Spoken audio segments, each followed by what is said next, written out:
Pada pertemuan kali ini, saya akan menjelaskan mengenai jaringan pada tumbuhan.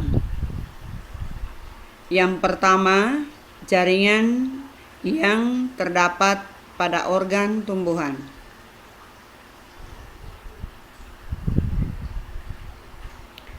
Jaringan pada tumbuhan dibedakan atas yang pertama, jaringan meristem.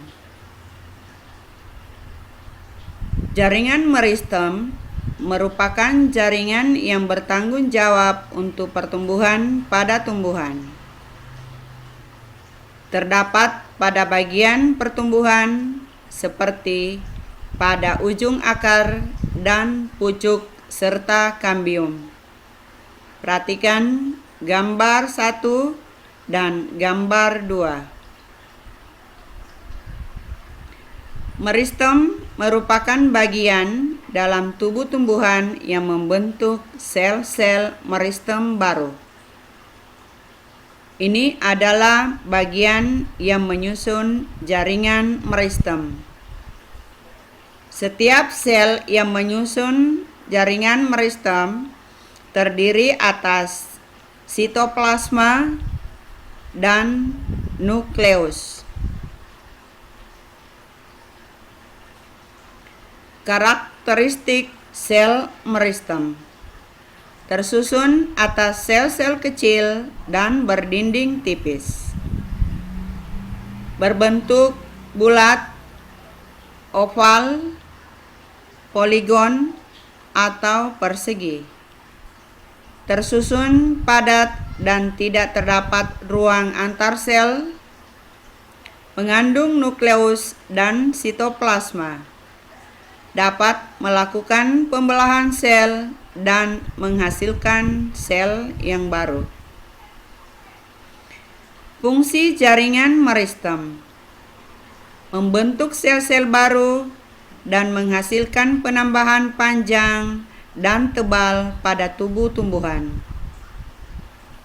Jenis jaringan meristem berdasarkan lokasinya pada tubuh tumbuhan, meristem terbagi menjadi 3 jenis, yaitu meristem apikal, meristem lateral, dan meristem interkalar.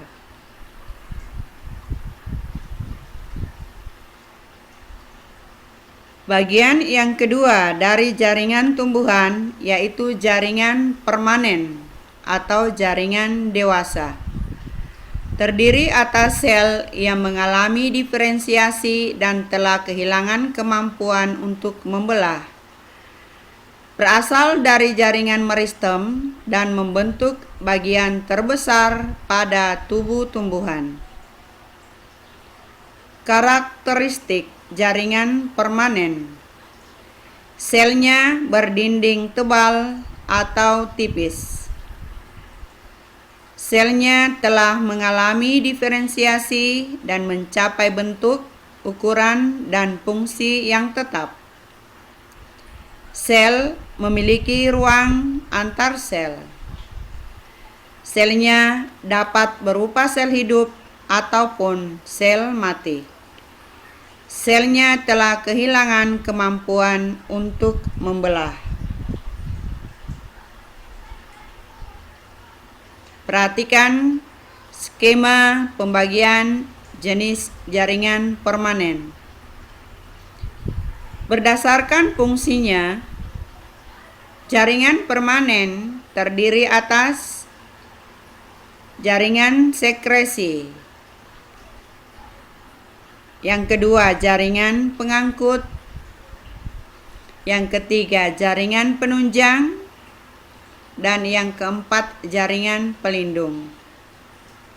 Jaringan pelindung ini terdiri atas jaringan epidermis dan jaringan gabus. Berdasarkan jenis sel yang menyusun jaringan, ada namanya jaringan sederhana, ada jaringan kompleks.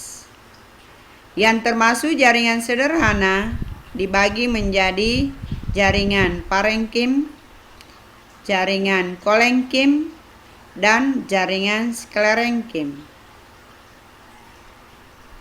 Bagaimana struktur dan fungsi jaringan sekresi, jaringan pengangkut, jaringan penunjang, dan jaringan pelindung?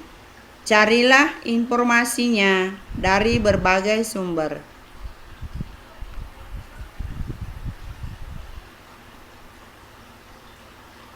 Perhatikan bagian-bagian atau struktur yang menyusun jaringan parenkim. Jaringan parenkim pada tumbuhan berfungsi sebagai penyimpan makanan, penyembuhan luka, regenerasi, dan pencangkokan. Jaringan parenkim merupakan jaringan dasar pada semua organ pada tumbuhan. Selanjutnya, struktur jaringan kolenkim dan sklerenkim yang merupakan jaringan penunjang atau penyokong. Struktur kolenkim. Kolenkim ini yang merupakan jaringan penunjang merupakan jaringan mekanis yang menyediakan kekuatan mekanis dan elastisitas terhadap batang yang sedang tumbuh. Sedangkan sklerenkim merupakan jaringan mekanis dan termasuk jaringan pelindung, terdiri atas serat dan sklerat.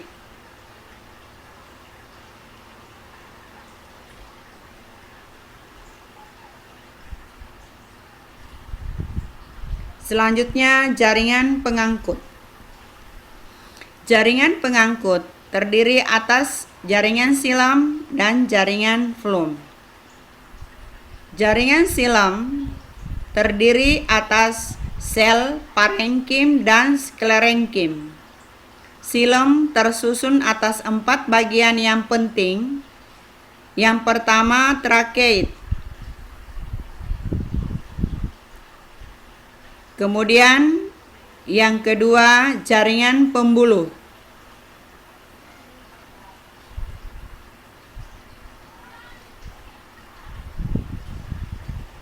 Fungsi utama silam adalah mengangkut air dan mineral dari akar ke berbagai bagian tubuh tumbuhan, terutama ke daun untuk bahan fotosintesis.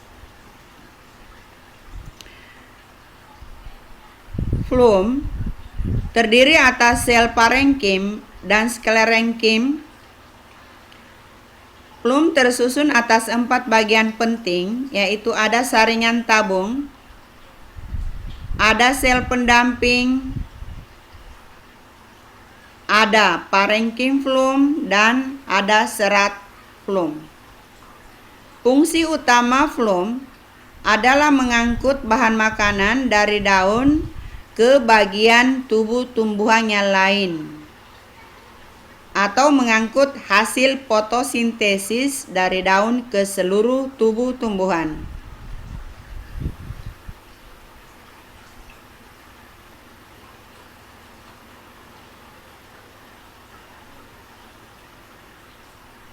Untuk pertemuan selanjutnya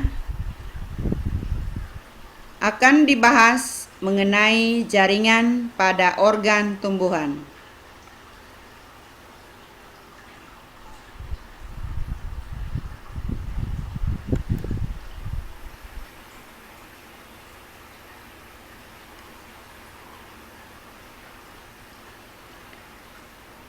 Yang pertama, organ akar.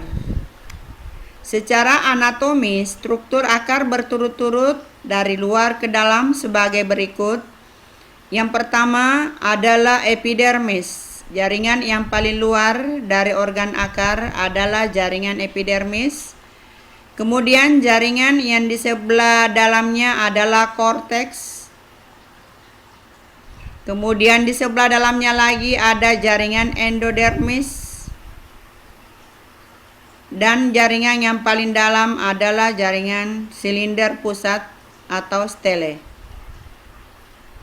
Di bagian akar ini, yang paling ujung namanya tudung akar. Kemudian di sebelah dalamnya ada zona pembelahan sel, ada zona pemanjangan. Di bagian ini adalah zona pemanjangan. Kemudian di bagian ini adalah zona pendewasaan. Selanjutnya organ batang.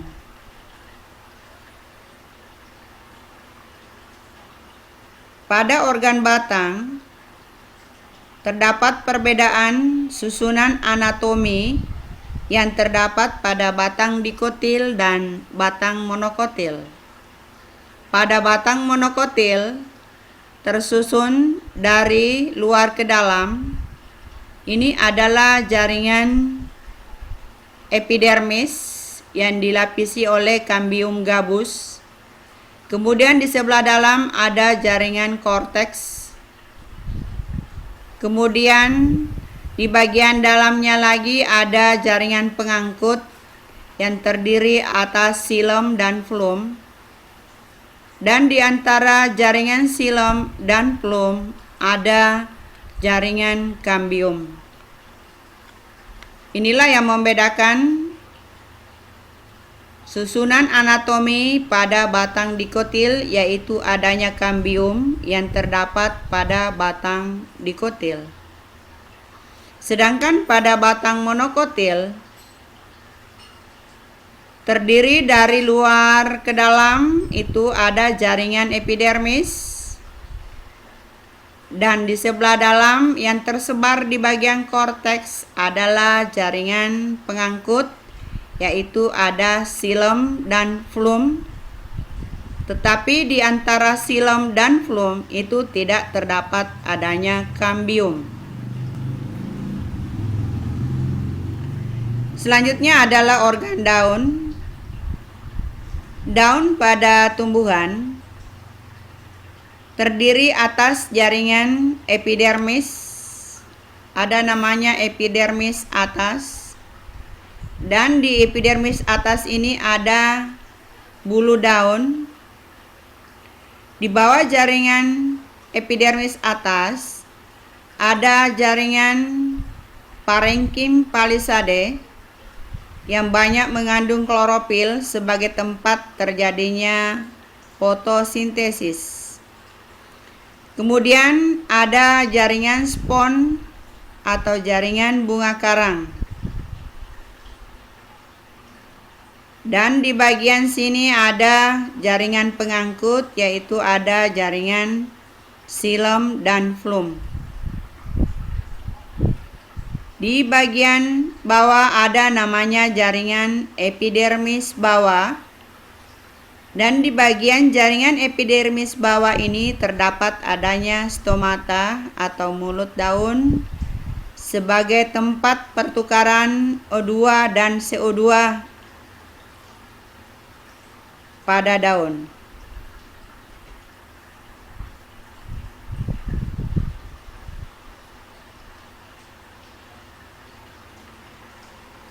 Selanjutnya, kultur jaringan. Kultur jaringan merupakan suatu teknik untuk memisahkan sel, protoplasma, jaringan, ataupun organ tumbuhan dan menumbuhkan bagian tersebut sehingga bagian tersebut dapat memperbanyak diri dan beregenerasi kembali menjadi tanaman sempurna. Perhatikan urutan tahapan teknik kultur jaringan. Yang pertama, pembuatan media tanam. Kemudian inisiasi. Selanjutnya sterilisasi. Kemudian perbanyakan bibit esplan. Kemudian pengakaran esplan. Dan terakhir adalah aklimatisasi. Ini adalah contoh